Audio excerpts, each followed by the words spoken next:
Hey everyone, Technomentary here. In today's video, I'm going to show you how to clone apps on your iPhone. So let's get started. So when it comes to cloning app, first thing is you need to go all the way to the very last page under App Library. And then after that, you're going to find the app that you want to clone. In my case, I want to clone Instagram. So all you do here is you're going to press and hold and then drag it over to your screen, home screen. So I dragged it here and tap on it. And now as you can see, you have two different clone of Instagram, and then I can go ahead and move this over to anywhere I like. So I'll put it next to the other app.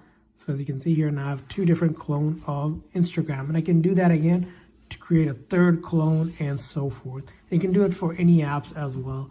So just how you do it. The key here is just dragging it over from the app library. Now, one thing about cloning this app is unfortunately the app is going to be the same account on both, so you can't have two different accounts.